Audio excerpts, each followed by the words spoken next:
হারের হ্যাটট্রিকের পর কোচের পদ ছাড়লেন কার্লোস কুয়াদ্রাত। ইস্টবেঙ্গলের দায়িত্বে এবার কোন কোচ? শুক্রবার যুবভারতীতে এফসি গোয়ার কাছে হারের পর মাঠেই শোনা গেছে Carlos Cuadrat go back slogan. সোমবার পদত্যাগ করেছেন তিনি। কুয়াদ্রাতের দায়িত্ব ছাড়ার কথা জানিয়েছে ক্লাব।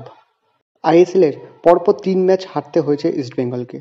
শুক্রবার যুবভারতীতে এফসি গোয়ার কাছে হারের পর মাঠেই শোনা গেছে Carlos Cuadrat go back slogan. যদিও সেদিন নিজের ভবিষ্যৎ নিয়ে কিছুই জানাননি লাল হলুদ কোচ। সোমবার তিনি পদত্যাগ করেছেন। ক্লাব কর্তাদের সঙ্গে কথা বলে এই সিদ্ধান্ত নিয়েছেন তিনি। বন্ধুরা, এখনও যদি চ্যানেলটি সাবস্ক্রাইব না করে থাকেন তাহলে এক্ষুনি করুন আর বেল আইকনটি প্রেস করে দিন যাতে সব খবর সবার আগে আপনাদের কাছে পৌঁছে যায়। তো চলুন খবরে ফেরা যাক। সোমবার কুয়াদ্রাতের দায়িত্ব ছাড়ার কথা জানিয়েছে ইস্টবেঙ্গল ক্লাব। একটি বিবৃতিতে তারা বলেছে, ইস্টবেঙ্গলের কোচের পদ ছেড়েছেন কার্লোস কুয়াদ্রাত। অন্তর্বর্তী কোচের দায়িত্ব নেবেন বিনো জর্জ।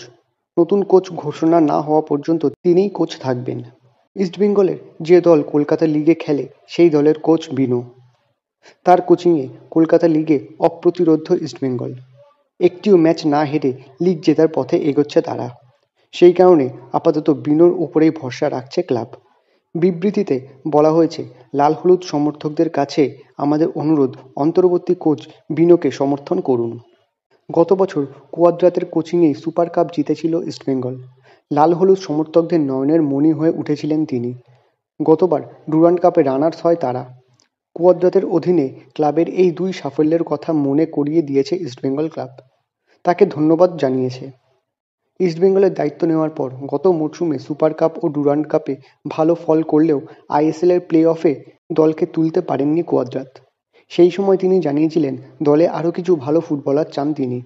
তার দাবি মেনে এই মরশুমে দল গুছিয়ে নিয়েছে ইস্টবেঙ্গল। গত বছর আইএসএলের সোনার বুট জয়ী দিমিত্রি দিয়ামান্তকসকে এনেছে তারা। সই করানো হয়েছে মাধি তালালের মতো বিদেশি ফুটবলারকে। মোহনবাগান থেকে হেক্টর উস্তে ও আনোয়ার আলীর মতো ডিফেন্ডারকে সই করানো হয়েছে। তারপরও এবার খারাপ খেলছে ইস্টবেঙ্গল। ডুরান্ডে ব্যর্থ হয়েছে। আইএসএলের পরপর ৩ ম্যাচ হারতে হয়েছে তাদের। তারপরেই কোচের চাকরি গেল। এখন দেখার বিনোর অধীনে ইস্টবেঙ্গলের ভাগ্য বদলায় কিনা।